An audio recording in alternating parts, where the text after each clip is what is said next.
Okay, so we're now into part 3 of the video, and here we're talking a little bit about managing that strategy development.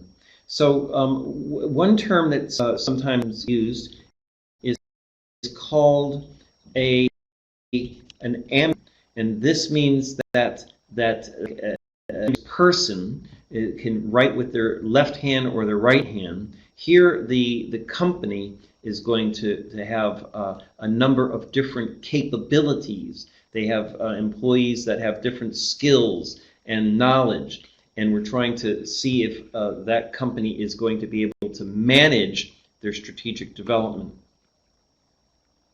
So the different perceptions of this are going to be based on the managers that are involved. So it might be the senior executives, it might be the middle managers.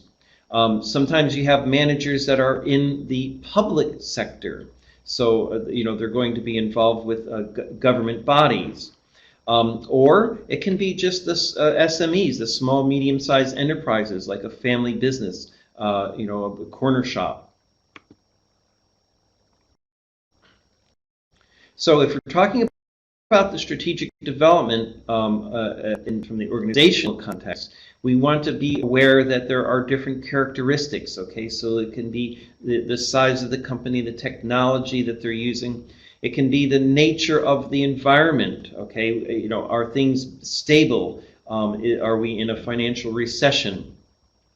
And what's the life cycle? There's going to be the development processes will be changing over time.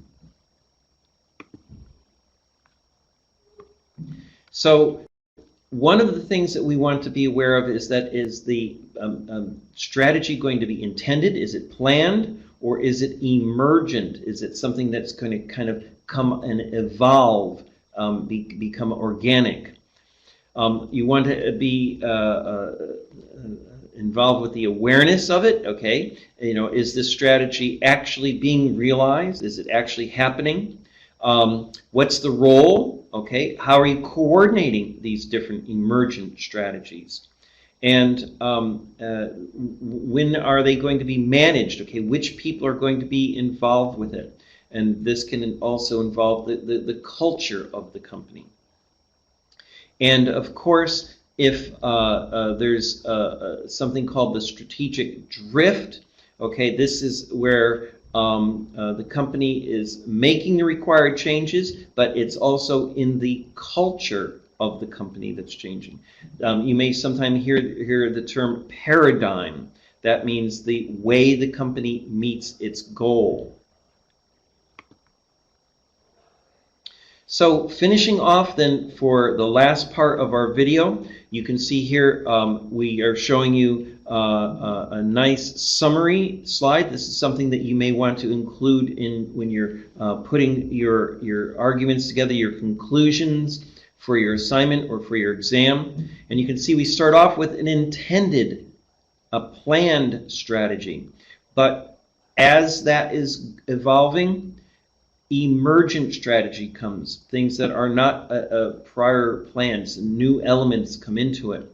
And then that brings us into the realized strategy. Of course, some things are going to be rejected, they'll be unrealized, and then of course new elements for the emergent strategy appear. And our last slide shows you a bit of summary here between the nature of the environment. Okay, is it stable? Is it dynamic? Is it complex?